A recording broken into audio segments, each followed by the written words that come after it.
Good morning, everybody, and this is your S&P 500 day trade setups for today. So, my fears of confusion were pretty well founded. I'm kind of glad that I'm not in this mess at the moment. But for as long as the moving averages are like this and we're trading between them, we have a bit of a problem. So I suspect, for as long as we're between these two moving averages, we are going to range. So you can see we've got the 155 here, then we've got the 30 down here, and the 60 moving averages here in this area. But I suspect this is kind of, either this trend line is going to hold. So this is the 8 hour, this is this morning's bar that's forming.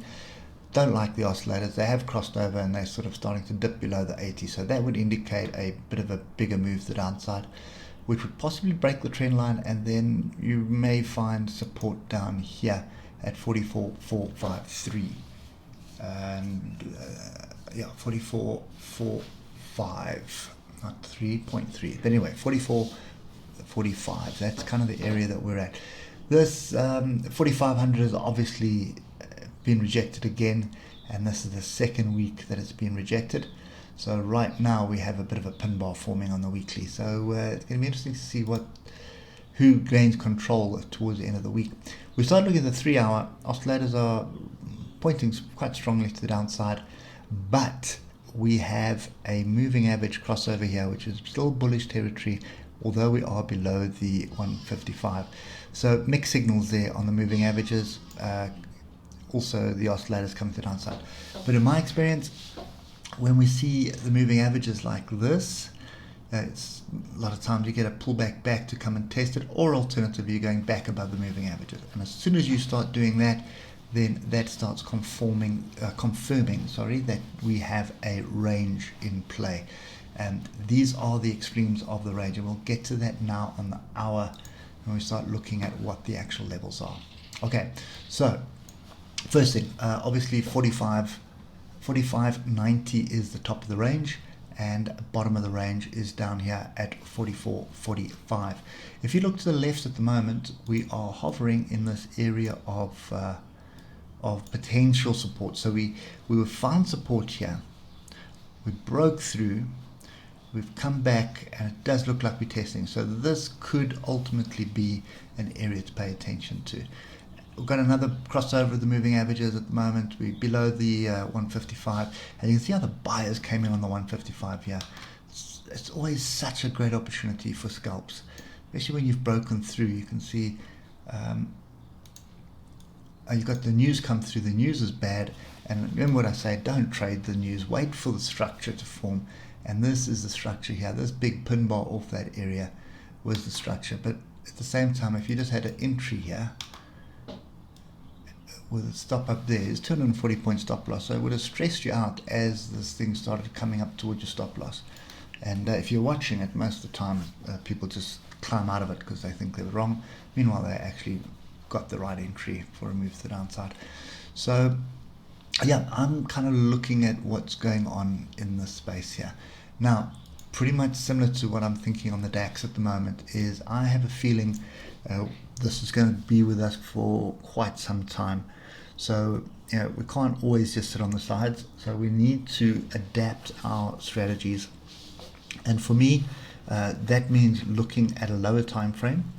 So still paying attention to the higher time frame to see where we are in the bigger picture, but genuinely looking at the lower time frame to see what kind of rejections we start getting on the lower time frame. So this means moving down to 15, 10, 5, 6 minutes. Just something around there. I wouldn't go lower than 5 minutes. In fact, I wouldn't go lower than 6 minutes. But what I'm looking for now is the same strategy, but I'm looking for that kind of indicator that we are going to. How to put it? You've got the setups on the lower time frames. What's going to happen is you're going to have, if I take this little range that's forming here, I have a range of 161 points. So I could look for an entry on a break of this with a retest, which basically gives me a 220 point stop loss. Reduce your position size, take it to a tenth of your normal position size, and then what you're looking for is a move to the next level, which is a 300-point gain. So almost a one-to-one trade. However, what's going to transpire on a lower time frame, especially if you're doing this like on a 6-minute chart, you're going to get 4 or 5 trades in, but you obviously need the time to do it during the day. So it's not everybody has that time, which is why I typically stick to the hour. But if you're starting to get the time, especially late in the afternoon, if you're working and you're back from work, you can quickly sit down and just concentrate for an hour and actually get a couple of trades in, which would then in some days make you more money than you made working. So it's always something that you need to pay attention to. But anyway, that's kind of my view at the moment. So probably going to do a bit of homework on that over the weekend, just to see how we need to adapt the strategy on the lower time frame. There may be a different oscillator we need to look at. There may be a different moving average we need to pay attention to. It may even be looking at a complete different strategy, like a Bill Williams or something like that, because one of them will be nailing these moves. So one of the strategies out there will be nailing the moves.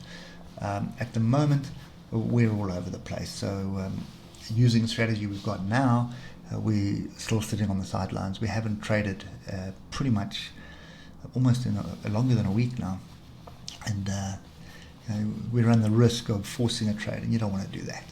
So anyway, that's kind of my view this morning. Completely confused and no real direction, range bound by the looks of things, but it could also be that we're testing this break of this trend line now, and we're looking for a move to the downside.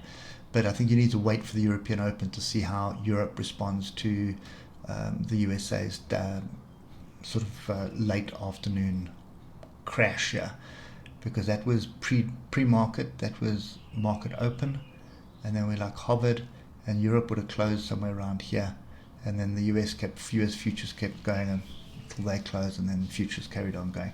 So I think where we are at the moment, we just need to be extremely cautious, I think, is the right way for this. Anyway, that's kind of my long-winded view this morning. We do have a bit of structure forming on the hour with the oscillators, but I'm just worried about this trend line break here. That's probably the key thing here, because we were trying to find supports on it, and now we've closed below it and we've opened below it, now moving to the downside. So if we get back above there and start rejecting, and in fact if we start getting back into this area at 45.20, that would be a fairly decent area for a short back down to the bottom of the range. Anyway, hope it helps. If none of this plays out, it's another sit on hands day, which I suppose is always profitable. Anyway, enjoy your weekend, and we'll catch up with you on Monday. Cheers for now.